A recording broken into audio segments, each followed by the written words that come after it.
Hey friends, welcome back to my channel. I'm your host, Rebecca Rice, and I teach family photographers how to gain a life of financial freedom through a thriving photography business. Today, we're talking all about how to pose families with older kids. This is a question I get a lot because there's a lot of education about what to do with younger kids and stuff like that, but when older kids are in the mix, it can be a little difficult. So we're gonna give you all the tips and tricks today, and let's go ahead and dive in.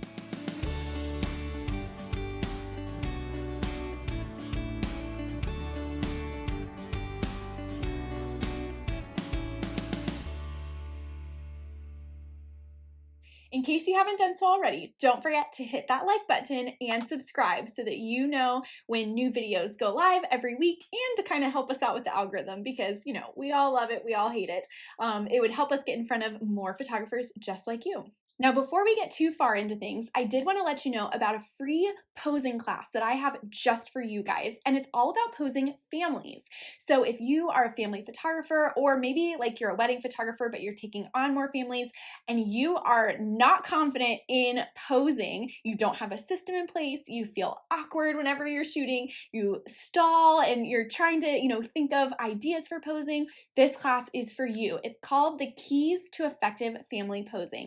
Definitely go check that out because I know it will be helpful for you. In there, I'm diving into so many tips and tricks. I'm going to mention a couple of them here, but in the class, we go way more in depth and answer your questions live. So feel free to sign up below and I will hope to see you there. Okay, so when it comes to photographing families with older kids, there are three main things that I want to touch on that are really going to help elevate the experience, not only for the clients, but also for you as the photographer, so things don't get awkward or uncomfortable, because I think that's one of the biggest fears that people have when they're photographing families with older kids. They're like, this is so awkward, I don't know what to do because I can't have them like do a tickle fight and tickle each other. That's awkward for older kids. And so one of the main things that I want to talk about that makes a really big difference in just the overall feel of the photo is to create connection points. So yes, we do this with little kids too, but it's even more important with older kids. And when I say kids, I mean like teenagers, adults, so stick with me here. But it's more important to add those connection points because they don't happen as organically. So with a family with young toddlers, for instance, they're either being held or hands are being held. There's some kind of connection point already happening naturally just to keep the kid where they are. But when you add teenagers or adult kids to the mix, you don't have to hold their hands so they don't run away.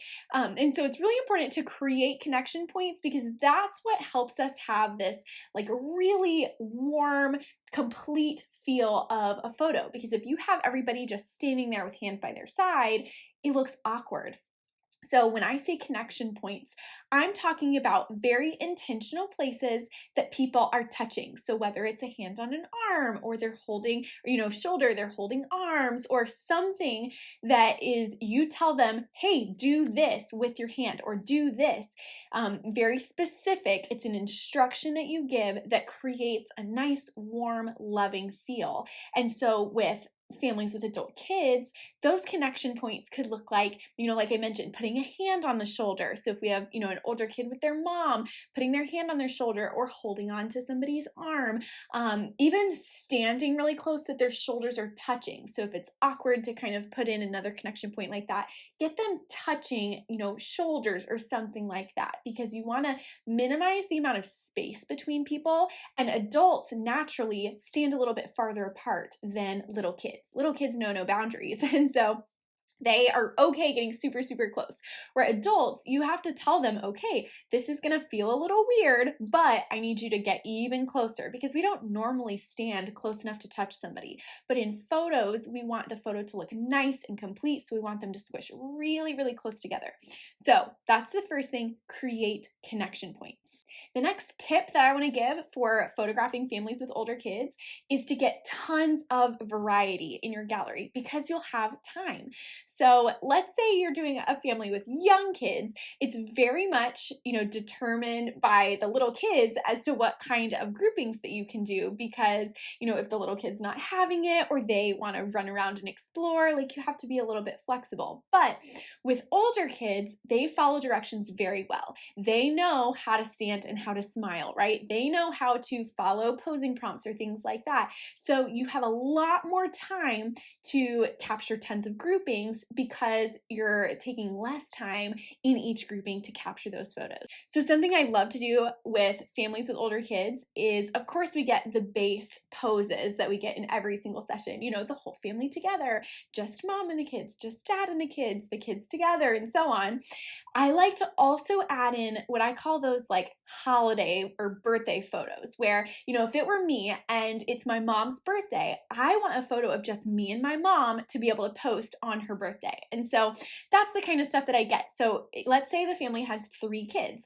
I'm going to get a picture of just mom and every single kid individually. And then I'm going to do just dad and every single kid individually. So they have that like Mother's Day, Father's Day, birthday picture to post. I'm also going to get different combinations with the siblings. And so maybe there's, an oldest, middle, and youngest sibling. I'm going to do the older 2 and then the younger 2 and then the oldest and the youngest, and just mix it up. We're getting lots of variety in this gallery, but we're also, having photos that this family can use in all different occasions. So if it's my sister's birthday, I want a picture of just me and my sister so I can post it on her birthday.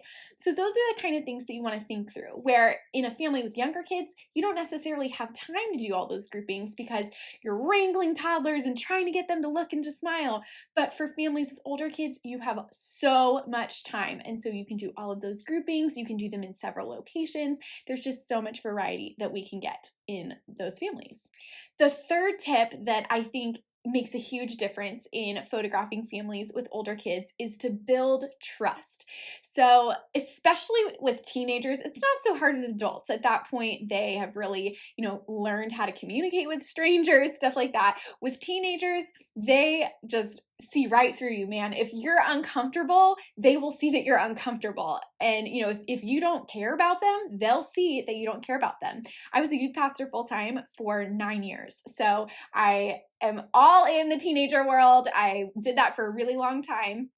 And it makes so much sense. And if a teenager can tell that you do care about them, they're a lot more likely to do what you're asking of them. So some things that I like to do to build trust is I ask them questions about themselves. They want to know that you genuinely care about them as a person. So I'll ask them, what their favorite activities are outside of school. How's school going? Do they love it? Do they hate it?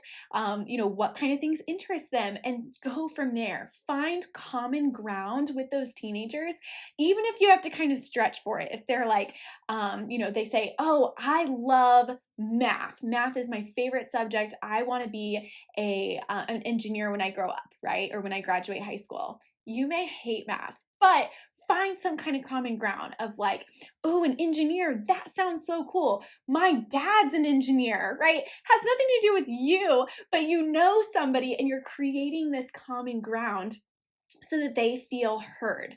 That's the biggest thing with teenagers, is they just want to know that you're listening to them and that you care. And so ask them questions about themselves, get them involved. And this happens just in the in-between, where, like I mentioned, you have a lot more time with, families with grown kids. So in the in-between, you can ask them questions as you're walking to your next location or you're getting your next grouping set up. You can have these chats with them and find out about them. And the more questions you ask, people love talking about themselves. So ask them questions, and you can even chat while you're taking pictures, and that can kind of pull out some genuine emotion. I remember once I was taking photos of a teenager that you could tell she was just really uncomfortable to be there. And I was doing pictures of just her. And as I'm going, I'm going to take the picture, and you can just tell that she feels so awkward. And so instead of saying, okay, look at me and smile, I started talking to her and asking her questions while I was photographing. And I was like, don't worry about, if you are talking while I'm shooting, just answer my questions. And I was able to draw out real genuine smiles just by asking questions and getting them to laugh. So those are some things that you can try on your next family session with grown kids. Just to recap, in case you forgot, that's to create connection points, to get a variety of groupings because you have time, and to build trust with the teenager. So give it a shot on your next family session, and if you have questions, comment them below, and I would love to help answer them any way that I can. So with that, we'll see you next week for another posing video.